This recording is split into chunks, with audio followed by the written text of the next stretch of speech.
Tout d'abord, je tiens à remercier le peuple israélien pour son accueil. On a été très bien reçus. On a passé un très bon séjour. Bon, ça a été très intensif, mais au moins ça a été très intéressant et instructif. On a vu pas mal de choses, on n'était pas trop au courant. Et ça fait plaisir en fait à voir. Donc voilà, à refaire avec plaisir et je compte bien revenir ici, ça c'est sûr. Alors en ce qui me concerne aujourd'hui, notre séjour qu'on a fait depuis une semaine, ça a été un séjour très positif. Nous avons appris énormément de choses en ce qui concerne tout ce qui est polémique. Nous avons vu des choses qui vraiment à travers les médias n'existent pas. Et sur le terrain, il y a des choses vraiment magnifiques. Cet amour entre les deux peuples qui se trouve, que ça soit comme nous sommes allés voir les Palestiniens qui travaillent avec les Israéliens. Donc, comme j'ai déjà dit plusieurs fois, j'avais une très mauvaise image d'Israël. Pour moi, Israël était égal à assassin, terroriste et plein de choses. Et sincèrement, j'ai totalement changé d'avis. Je suis émerveillée en fait par ce que j'ai vu. Je suis émerveillée en même temps touchée de voir à quel point en fait tout le monde vit en parfaite harmonie en fait. On ne retrouve pas ça en Belgique ou en France ou en Europe, alors qu'ici c'est magnifique quoi. C'est vraiment beau à voir en fait. J'invite vraiment les gens à venir en Israël et venir voir ce que nous on a vu.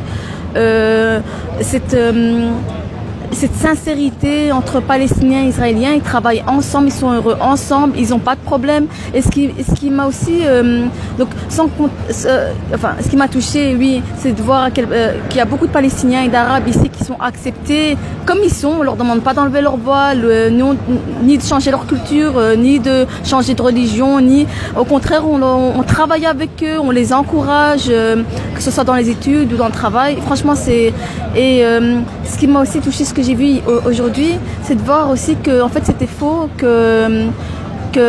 qu'ils participent, qu'en fait Israël participe par rapport à Gaza. Je comprends maintenant qu'en fait ça leur fait mal de voir Gaza, le peuple de Gaza souffrir et les Palestiniens souffrir. On voit qu'ils veulent faire beaucoup pour eux, mais ils savent pas quoi faire d'autre à part leur envoyer de l'argent, leur envoyer à manger, tout ce qui est nécessaire pour vivre en fait tous les jours. Et c'est choquant parce que on dit pas ça dans les médias européens. Moi j'ai l'impression que je suis dans un autre monde, c'est pas possible. Donc quand on est en Europe, on entend que Israël c'est des monstres quoi, c'est horrible. Mais quand on vient en Israël, on voit que ça n'a rien à voir. C'est magnifique, c'est un pays magnifique et sincèrement. Je me verrais bien vivre dans un pays comme Israël.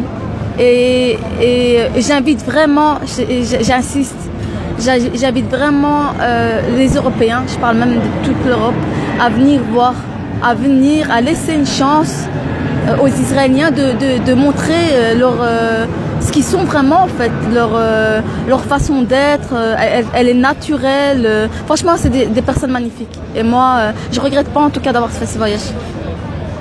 Franchement, je viens de passer une semaine de rêve entre tous les petits coins d'Israël. J'ai trop adoré. J'ai bien aimé le pays, comment ça fonctionne, comment les gens se côtoient tous les jours entre eux, surtout à Jérusalem. Quand j'ai vu la convivialité entre les juifs, les musulmans, les arméniens et les chrétiens, ça vraiment, ça m'a changé mon regard d'avant. C'est tellement changé. Même si demain, je pense pour passer mes vacances, je pense en Israël maintenant. Je pense pas ailleurs, franchement. Concernant le truc qui m'a beaucoup surpris, et j'étais agréablement surprise, de trouver une militaire palestinienne, musulmane, qui travaille au niveau de la ministère de la Défense. Ça, j'ai jamais pensé. Franchement, j'ai jamais pensé. Eh bien, je suis très heureux et ravi d'avoir participé à ce voyage de paix. Il faut dire la vérité, on a beaucoup de préjugés sur Israël. Beaucoup de préjugés, pourquoi moi, je suis journaliste de métier, j'arrive à faire la part des choses. Mais à mon avis, il va falloir répéter ces voyages avec surtout les jeunes pour qu'on puisse enfin amorcer un dialogue Ce que je trouve bien, que m'a beaucoup plu, par exemple à Akko, le vendredi, dans les souks, j'entends le Coran qui sort de la mosquée Al-Jazar. Et souvent, les gens parlent arabe. Et je trouve, bien entendu, l'hébreu et l'arabe sont des langues cousines, quoi, sont des langues vivantes, des langues sémites. Il va falloir développer tout ça. À mon avis, on peut passer vers la paix à travers la culture. Je pense lorsqu'on connaît l'autre, c'est vrai qu'Israël c'est une multitude de peuples, c'est un seul peuple mais multitude d'origines. Donc on voit les Russes, les Américains côtoyer les Maghrébins, Séfarades, Ashkénazes, tout ça, mais ils ont quand même réussi à développer ce pays, parce que j'étais très étonné par le Tel Aviv par exemple, je la voyais pas comme ça. C'est au-delà c'est autre chose que New York. Et je me dis, mais voilà des gens intelligents qui ont su conjuguer les idées de part et d'autre. Chacun a ramené un peu et on a développé toutes ces idées-là. Et qu'est-ce qu'on sort? On sort un pays qui émerge et qui a émergé déjà. D'accord? Franchement, bon, il est vrai que, bon, étant d'origine arabe, bien sûr, ce que je veux, moi, ce que je ne veux plus qu'une mère palestinienne ou une mère israélienne pleure.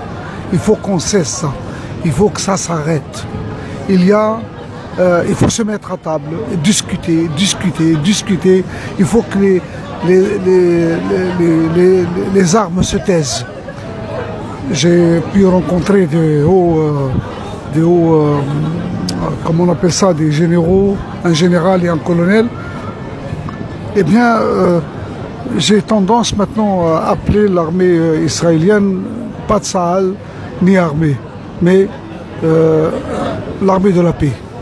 Pourquoi? Parce qu'une armée, elle sert avant tout de garantir la paix. Donc, lorsque je les ai entendus parler, comment ils font l'échange avec Gaza, malgré les tensions, ce matin on a visité le passage des marchandises, là où il y a les camions, j'ai rencontré des Arabes, bon, ils n'ont pas pu parler, on comprend pourquoi. Mais je vois une lueur d'espoir dans leurs yeux. En leur parlant, en leur saluant, je vois que des gens, ils sont avides de paix, de liberté. Et ça augure d'un bel avenir. Moi, je pense que, bon, c'est vrai que j'aurais souhaité aller à Al-Muqatta'a. Pourquoi? Pour dire ce message-là aux Palestiniens. J'aurais voulu leur dire, aller de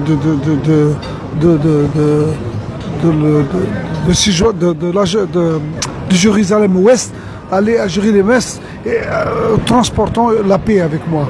Bon, j'espère que ça se fera une autre fois. Mais savez-vous, je vais revenir en famille moi, maintenant. Durant ce voyage, j'ai passé des moments incroyables. J'ai appris énormément de choses.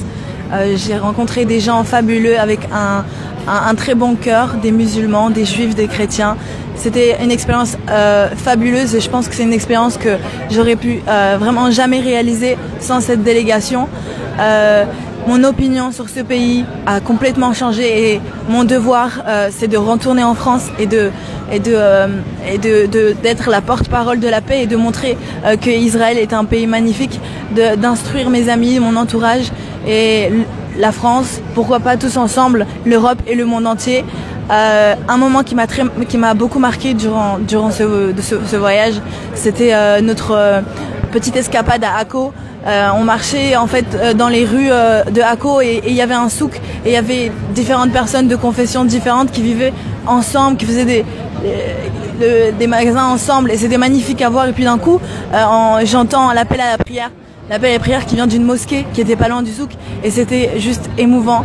Je vais pas vous cacher que j'ai lâché une petite larme parce que je sais que c'est quelque chose que les musulmans de France ignorent et les gens pensent que il est impossible d'entendre l'appel à la prière d'une mosquée en Israël. Les gens pensent que c'est quelque chose qui est banni ici et qu'on ne donne pas aux musulmans le droit de pratiquer leur religion. Et c'est quelque chose de très faux. J'ai filmé ça, j'ai mis sur les réseaux sociaux. Les gens étaient très choqués parce que même en France, c'est quelque chose que vous ne verrez jamais.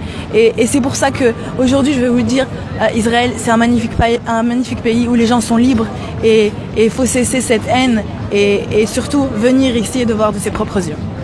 Alors moi, ce qui m'a marqué lors de mon voyage en Israël, ça a été de voir que finalement les 3 religions les plus importantes dans le monde pouvaient vivre ensemble.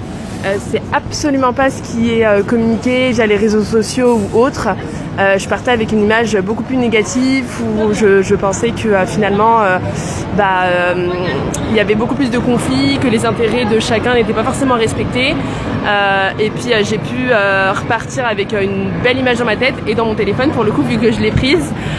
C'est de voir, donc il y avait dans le quartier de Jérusalem, il y avait donc au niveau du souk une délégation, donc je crois chrétienne, qui portait une croix. Donc je les ai reconnus vaguement, mais je ne saurais même pas dire si c'était des catholiques, protestants ou autres, aucune idée.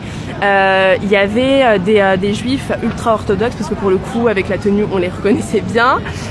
Il y avait 2 femmes voilées, 2 ou 3 femmes voilées, et qui étaient genre à 2 mètres l'un de l'autre. Cette photo, j'ai pu la prendre, pardon, et c'est vrai que c'est quelque chose que je garderai en tête toujours et que je pourrais montrer et je pourrais témoigner de tout ça.